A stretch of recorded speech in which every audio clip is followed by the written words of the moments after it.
What is up, guys? John the Retro Bro. Do you even CM Retro Gaming? Shout out to CM Retro for this awesome tank. Wore it to the gym today. It's very sweaty. I just got home. But guys, I want to talk about the Xbox, and I finally got a new Xbox console. I finally did it. And you know what?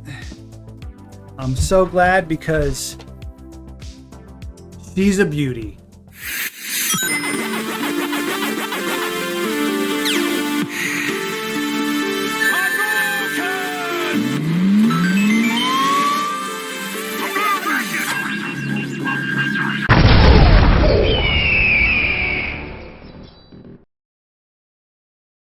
So, why in the world did I buy a 16-year-old console? Keep in mind, guys, this thing is 16 years old now.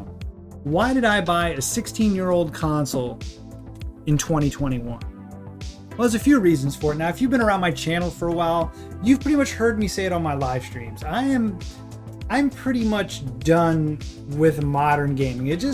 I don't know, it doesn't interest me like it used to. There's not enough creative first-party games.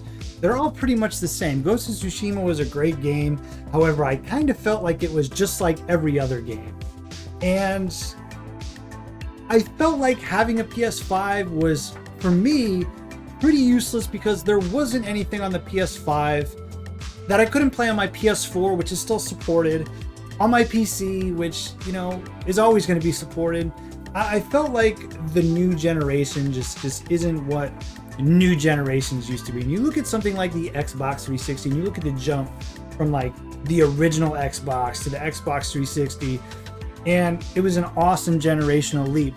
But at the same time, the Xbox 360 to this day is still one of the best systems I've ever owned. There was a lot of exclusive first-party games, a lot of unique IPs that Xbox used to do the IPs right. I would love for Xbox to go back to its roots with the interesting intellectual properties that they used to have. You know, Voodoo Vince, the Minesweeper dude. It was almost like a Sega feel to it.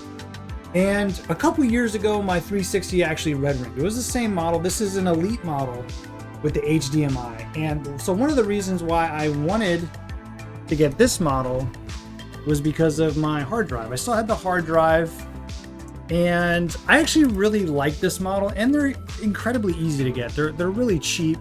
They're not hard to find. I actually got that one from a friend who wasn't using it anymore, so I didn't even have to pay for it. I just had to find a power brick because I no longer had mine. I think I sold it. Those are a little tough to find, actually. And, you know, I already have my hard drive, and of course, I had to get a Wi-Fi adapter. But there's so many, not only third-party, but first-party games on the Xbox 360 I'm excited to get back into.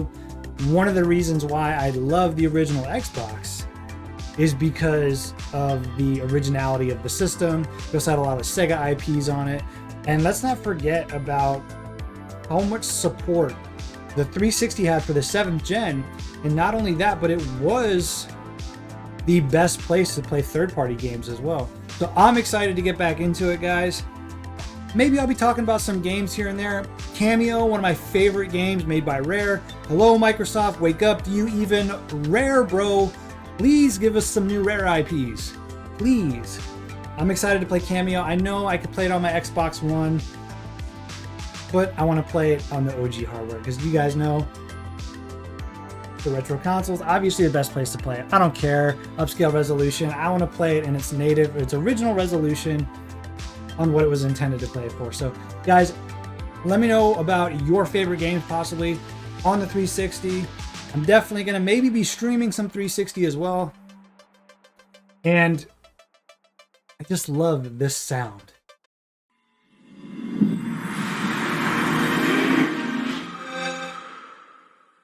It's hard to believe that that's like nostalgia already.